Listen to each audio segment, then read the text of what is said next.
बांग्ला भाषा के विश्वविख्यात नाटककार और रंगकर्मी बादल दा को याद करने के लिए किसी भी प्रकार की बहाने की आवश्यकता नहीं है।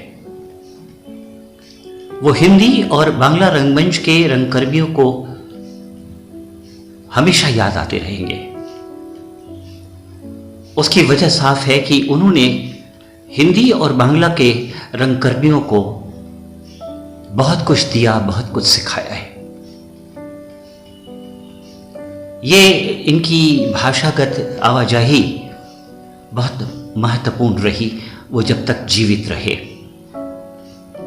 और उसके बाद उनके नाटकों के जरिए और उनके नाटकों के जो मानक रहे, उसके जरिए उनका जो तौर तरीका रहा, विधि विधान रहा, उसके जरिए बांग्ला और हिंदी दोनों के रंगकर्मी हमेशा समृद्ध होते रहे, बहुत कुछ सीखते रहे। एक बहुत बड़ी बात यह थी कि उनके जीवन काल में उनके जो बहुत ज्यादा प्रसिद्ध नाटक रहे, उसका बहुत अच्छा अनुवाद हमारे सामने नहीं आ पाया। बहुत जल्दबाजी में किया गया अनुवाद हमारे सामने आया। नतीजा ये हुआ कि मंच पर जिस तरीके से बादल सरकार के नाटकों को आना चाहिए था,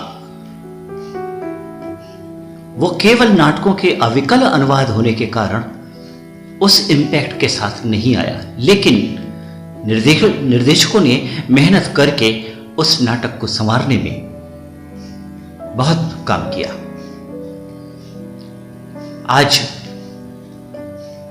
बादल दा के नाटकों का पुनर्लेखन हुआ है, पुनर्पाठ हुआ है, और उनके अंदर जो अनुवाद की खुशबू थी उसको हटा दिया गया। आज आप बादल दा के नाटकों को चाहे पढ़िए चाहे खेलिए, आपको ऐसा लगेगा कि यह नाटक उसी भाषा में लिखा गया है जिस भाषा में किया जा रहा है। यह खूबसूरत बात हो गई और इससे हिंदी का रंगमंच बहुत समृद्ध हुआ। बादल दा के नाटक खूब खेले गए, हिंदी में हर शहर में खेले गए, और रंगकर्मियों ने बादल दा के नाटकों से बहुत कुछ सीखा।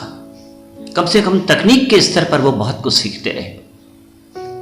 बादल दा का बहुत बड़ा योगदान ये रहा कि जिस समय हिंदी और बांग्ला का रंगमंच अपने अस्तित्व को बचाने के लिए संघर्ष कर रहा था, उस समय बादल दा ने एक ऐसा रास्ता तलाश किया जिससे कि दोनों रंगमंच की आत्मा बच गई, वो बहकने नहीं गई। और उनका ये मार्गदर्शन आज भी हमारे बहुत काम आ रहा है।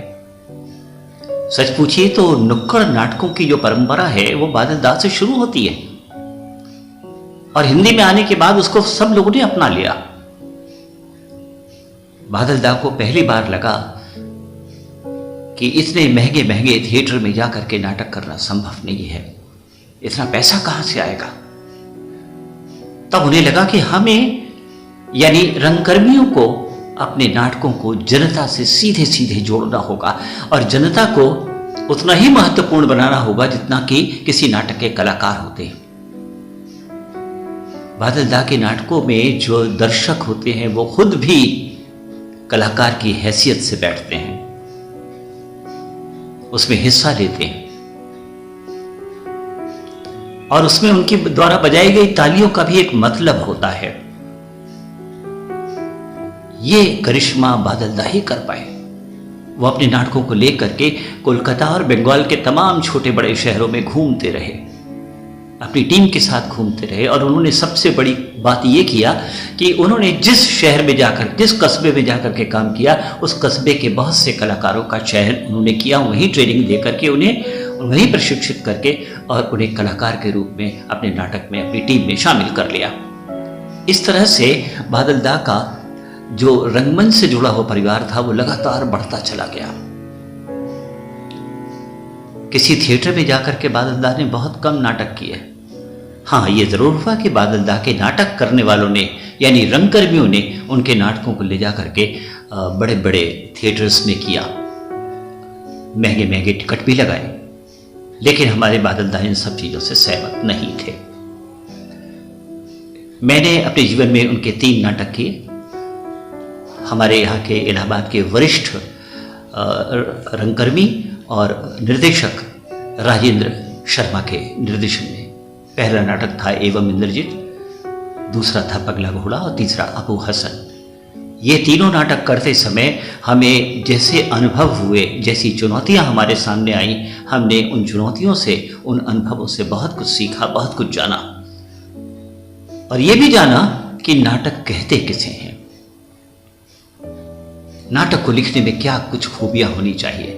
बादल दा के एक नाटक की एक खूबी जो मुझे बहुत पसंद है, मुझे व्यक्तिगत रूप से, वो ये है कि उनके स्क्रिप्ट में, उनके नाटक में एक काव्यात्मकता मिलती है, कविता मिलती है। एक छोटी छोटी घटनाओं को, प्रसंगों को वो एक कोलाज की शक्ल में पिरो देते हैं, एक कोलाज बनाते हैं घटनाओं का, और उसी के बीच में नाटककार अपनी बात कहता है, ऐसी बात कहता है जिसका अस्तित्व जो है वो यूनिवर्सल ट्रुथ की तरह होता है। अगर उनका नाटक लंदन, कनाडा में भी, ऑस्ट्रेलिया में भी खेला जाएगा तो वहाँ के लोगों को, वहाँ के दर्शकों को ये लगेगा कि ये हम उनकी ज़िंदगी की बात कर रहे हैं। ऐसा यूनिवर्सल ट्रुथ लेकर के बादल दा अपने नाटकों में आते थे।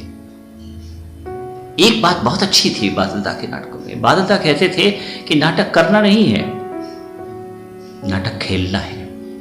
नाटक को वो हमेशा खेल कहते थे, खेल, आओ खेलें।